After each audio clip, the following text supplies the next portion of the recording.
Bill के खिलाफ आवाज उठाने के लिए हम सभी हैं। ये मेरी तीसरी सभा है। पहले जलसे ने मुझे मुस्लिम मर्चेंट लॉ बोर्ड में औरंगाबाद में बुलाया था, दूसरी बार भिवंडी में गए और तीसरी बार मुंब्रा में आया। पर मैं साफ लफ्जों में कहना चाहता हूं कि मैंने जो औरंगाबाद में देखा वो ना मुझे भिवंडी में दिखाई दे रहा है और ना मुझे मुंब्रा में दिखाई दे रहा है।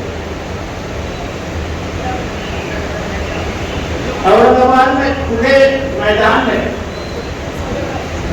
25,000 कुर्सियां लगी हुई थी, ऊपर से बारिश गिर रहा था, 4-5 हजार महिलाएं बैठी थी और एक ऐसा चलचला लोगों में एक अलग सा माहौल दिख रहा था, उनके चेहरे से दिख रहा था कि वो लड़ने के लिए तैयार है। मैं भिवंडी में गया, 1000 लोग नहीं थे, 1000। तो कोई गलत बात कह रहा हूं? आज मैं यहां आया हूं, कहां है भीड़?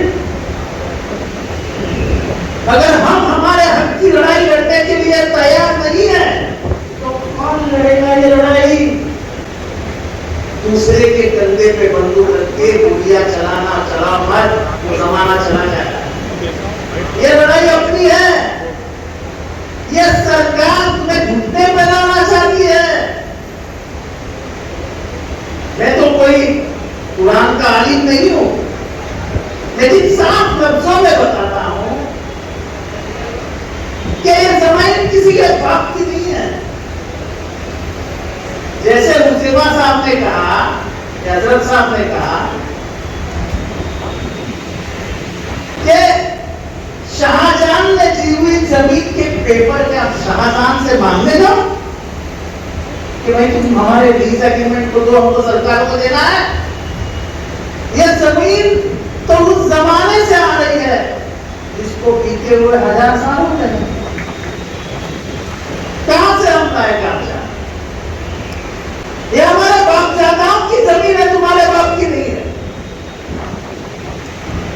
ये सरकार चाहती है कि मुसलमान घुटने पे आ जाए,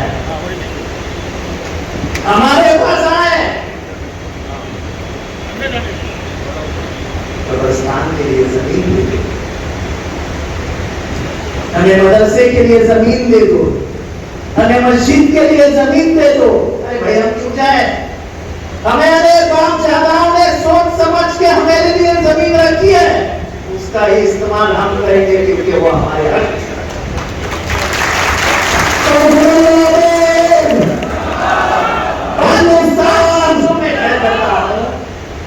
कि ये वक्फ बिल जो है वो एंटी कॉन्स्टिट्यूशनल है, वो दस्तूर के खिलाफ है।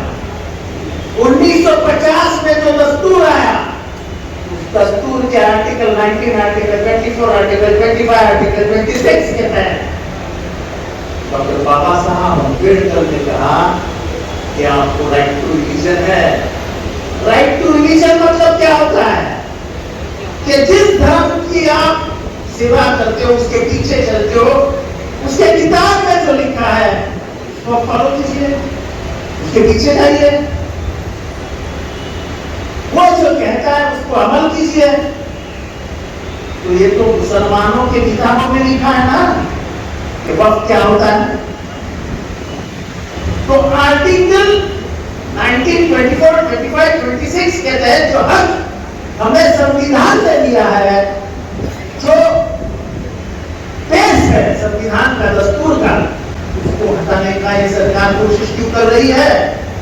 इसका सीधा जवाब है कि ये जो जमीनें हैं ये ऐसी जगहों पे है जिस जगह पे झरना से भी नजर लगी हुई है।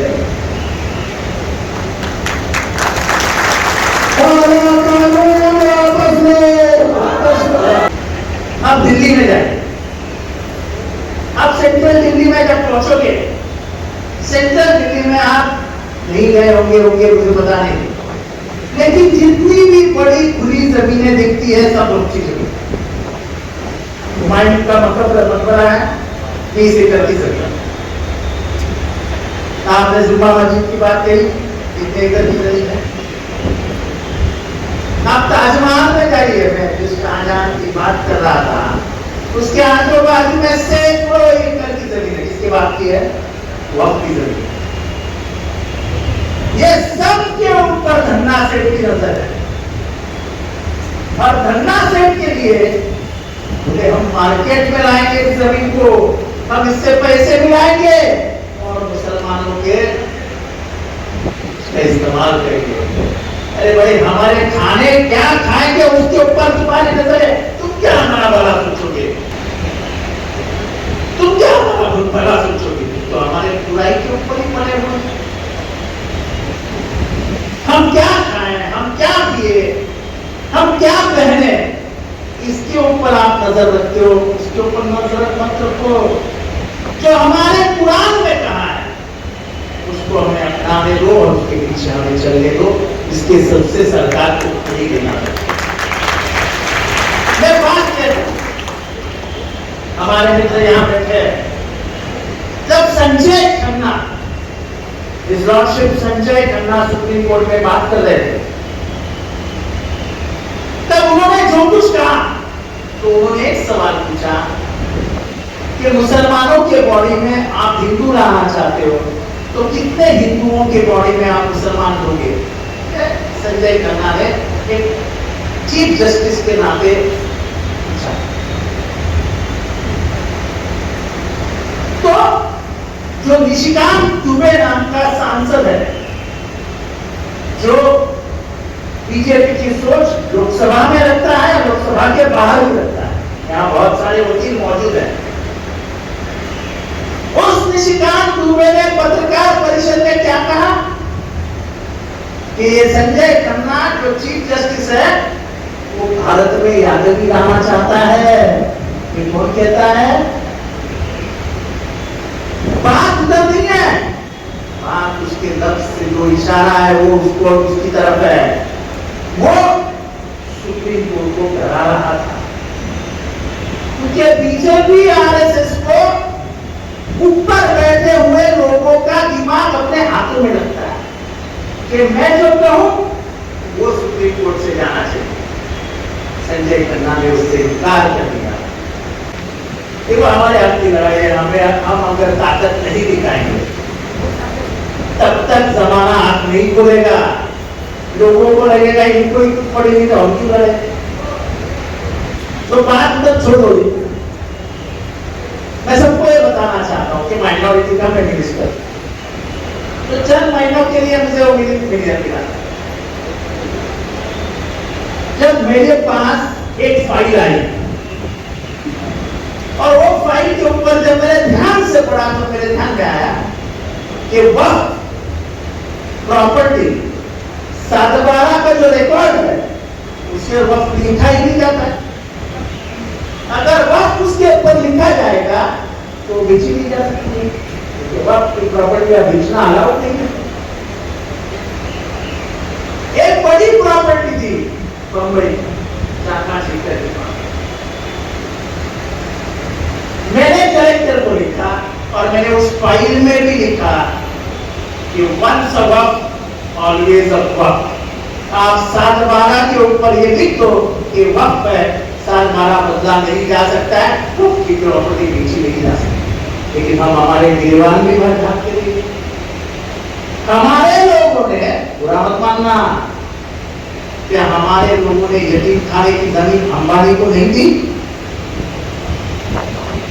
क्या हम गुनहगार नहीं है? हम गुनहगार है। हमारे लोगों ने कई जगहों पे वक्त की प्रॉपर्टियां बेची। हम सरकार के साथ हैं।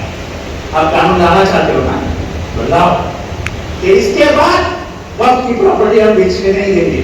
लेकिन आप अगर ये कहोगे कि वक्त कोई प्रॉपर्टी सरकार देगी और सरकार बेचेगी तो ये मंजूर नहीं, ये हमारे बाप दादाओं का अधिकार है, ये खुदा के नाम पर दी हुई जमीन है, हम उसे बेचने नहीं देंगे।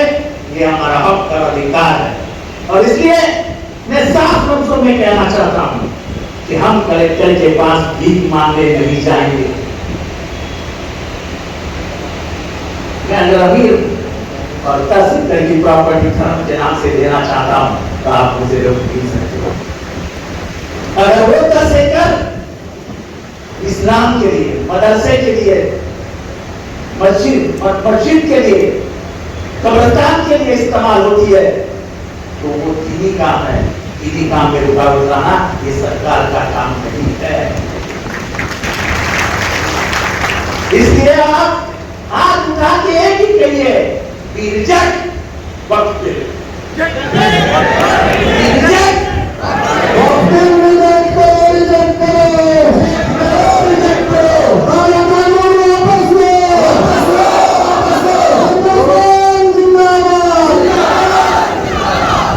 तो ये कानून ये हमारे डॉक्टर बाबा साहब अम्बेडकर के संविधान के खिलाफ है।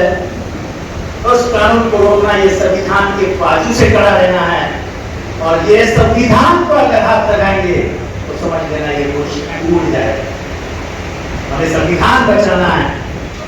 हम वक्फ के खिलाफ जो एक बिल है उसके खिलाफ भारत का हिंदू वो मुसलमान है जो दस्तूर का प्रेमी है, जो डॉक्टर बाबा साहब अम्बेडकर के विचारों के साथ है, वक्फ के बिल के खिलाफ है, क्योंकि ये संविधान के खिलाफ है। मुझे लगता है कि मुमरा में और इसका प्रचार और प्रसार होना चाहिए। लोग और बाहर आने चाहिए, लोगों ने और आवाज उठाना चाहिए ताकि पूरे देश को पता चला है कि यह अन्याय है और अन्याय भारतीय जनता कभी भी सहन नहीं करती है। इस अन्याय के खिलाफ हम खड़े रहेंगे। हम हिंदू हो या मुसलमान हो, हम दस्तूर को हाथ नहीं लगा देंगे। दस्तूर हमारा जिंदाबाद है और जिंदाबाद रहेगा। जय हिंद। बाहर जो